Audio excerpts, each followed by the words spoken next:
I had been held captive on for weeks, and shuddered at the memory of the cage King Uther had put me in.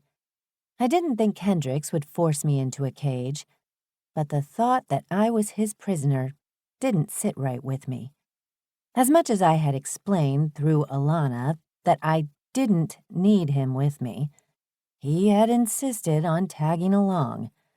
We would find out soon how that would play out. Without Alana, I worried we would be in the same situation I had been in with the Vandal King, unable to talk to one another since he didn't speak English, and I didn't speak Thyre. Sure-footed, or would that be sure-hooved, the horse made its way down the steep incline, jostling me now and then in Kendryx's arms. Under normal circumstances, I would have been thrilled being this close to a horse, if it hadn't involved sitting on it, or any animal for that matter. I had never seen a real live animal before coming here, only in pictures and movies. Earth was dying, slowly but surely. Overpopulation caused the loss of 80% of all flora and fauna, and extinction of some, causing Tehran's citizens to die by the thousands. Hunger, famine, disasters, you name it. Every possible catastrophe had visited us, and the sad part was that we only had our ancestors to blame for it.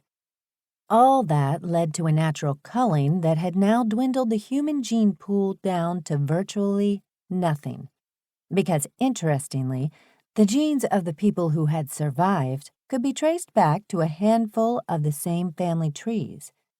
Again, I wondered if Brogan had been right in his assumption that the Tehran Confederation had not come to Thyre to save the humans from oppression, but to widen the gene pool by bringing more humans back into the fold, which was part of the reason why I embarked on this journey.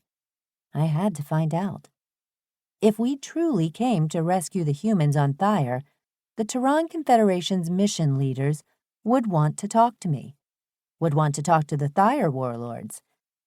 If they didn't, Brogan would be right, and my mission in this would change drastically. Under no circumstances would I stand by and watch or participate in a war against the Thyres that was going to wipe them out like we had nearly done to the Vandals.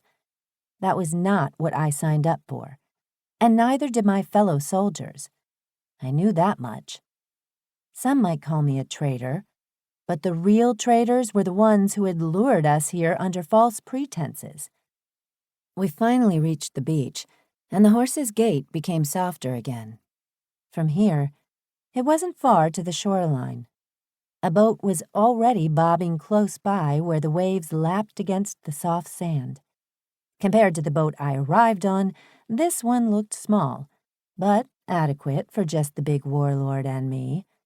Kendryx agilely slipped off the horse before he lifted me effortlessly out of the saddle and sat me down on the ground gently. For a second, I swayed, trying to find my footing again. Kendryx reached out a steadying hand, but annoyed, I slapped it off. I didn't need his help. He laughed and said something in his barbaric tongue, and I rolled my eyes, mentally preparing myself for a long journey on icy-cold, wavy waters where we wouldn't be able to exchange a coherent sentence between us. You could exchange other things, my mind whispered suggestively, and I perused the Thyre surreptitiously once again. Primitive, primal, alpha male were all words that described him adequately. But there was a lot more to it than that. Bulgy muscles were barely contained under tight leather clothing.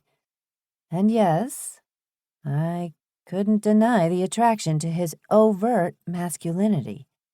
Here was a man, a real man for once, who would take me hard and mercilessly. I sensed that fucking him would be like letting go. He would be